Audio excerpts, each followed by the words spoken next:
এখানে হচ্ছে কি আমরা আজকে খেলছিলাম, তো খেলতে খেলতে 2000 টাকার ওপরে হয়ে গেছে। তো আমরা এটার প্রাইস হচ্ছে 200 টাকায়, মানে 200 টাকা একবার ট্রাই করা যাবে। তাও 2000 টাকা মানে দিয়ে খেলার পরে আমরা তুলতে পারিনি, পরে ফোকাস করে দেখি এখানে স্যালোটেপ লাগানো। দিস ইজ জাপান ভাই, এই যে এইখানে আরেকটা স্যালোটেপ লাগানো, মানে আপনি যতই টাকা দিয়ে যান না কেন ও পড়বে না এখানে, মানে এতগুলো টাকা ফালতু ফালতু নষ্ট। খেলে তো মানে 2500 টাকার ওপরে তুমি হচ্ছে গিয়ে খেলেছো, কিন্তু তুমি এখনো অবধি তুলতে পারোনি ওটা, মানে আমরা ফাঁকা হাতেই আসলাম। তো খেলে কেমন লাগলো? ভোগাস বাইরে থেকে কিনলে হয়তো হচ্ছে গিয়ে 3-4 হাজার টাকা, তো আমরা হলাম 200 টাকা যদি খেলে পাওয়া যায় তাহলে তো ভালোই না।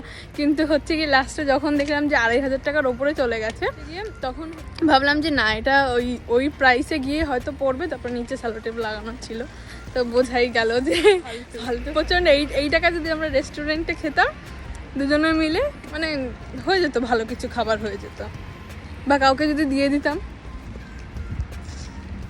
Sad, I am so sad. আমরা এই ফার্স্ট হচ্ছে কি স্ক্যামের শিকার হলো। তাই আমি হচ্ছে গিয়ে 1 ঘন্টা কাজ করে আমি 1000 টাকা পাই, যেখানে হচ্ছে গিয়ে 2000 টাকা প্রায় 3000 টাকা মতো খরচা করেছি, মানে আমার 3 ঘন্টার কাজের টাকা আমার চলে গেছে।